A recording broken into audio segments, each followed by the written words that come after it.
I Taste a Liquor Never Brewed is a lyrical poem written by Emily Dickinson, first published in the Springfield Daily Republican of 4 May 1861 from a now lost copy. Although titled The May Wine by the Republican, Dickinson never titled the poem, so it is commonly referred to by its first line. The poem celebrates Dickinson's intoxication with life in an ironic and transformative manner, drawing on themes of popular temperance reform of the time. Text of the poem. Description. Emily Dickinson's manuscript version, as the poem appears today, differs significantly from the Republican version in the last two lines of the first verse and in its final line. The poem exhibits several typical features of Dickinson's poems. Like most of Dickinson's poems, it was written in ballad meter, iambic lines that alternate between 4 and 3 beats to the line. This is a less regular, more intimate version of the common meter used in hymns such as Amazing Grace. The syllable count is not so strict, and only the second and fourth lines are required to rhyme. As in most of her poems, dashes typically replace punctuation and there is an idiosyncratic use of capitalization.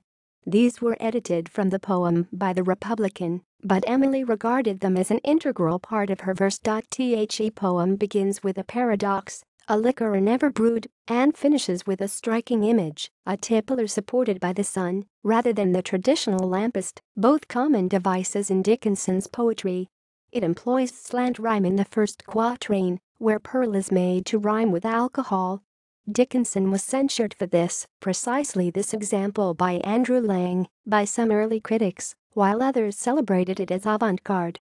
That Dickinson used the slant rhyme in her manuscript version, it is not in the Republican version, demonstrates she preferred it, and indeed examples occur in most of her verse. She famously remarked, "Tell all the truth, but tell it slant." Temperance reform. In his essay Emily Dickinson and Popular Culture, David S. Reynolds considers Emily Dickinson's receptiveness to popular culture. Temperance literature was a fertile seedbed of imagery, both for her and for other writers of the period such as Thoreau she was familiar with. In the first verse, Dickinson ironically revises the popular trope of the intemperate temperance advocate as both completely drunk and completely temperate, a liquor never brewed. Succeeding verses revise other popular images. For example, the third verse brings to mind Timothy Shea Arthur's 10 Nights in a Barroom. Her use of quotation marks underscores that she is borrowing from others.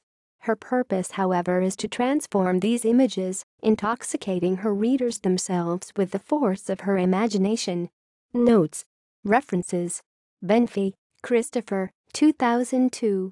Chapter 2, Emily Dickinson and the American South. In Martin, Wendy. The Cambridge Companion to Emily Dickinson. Cambridge University Press.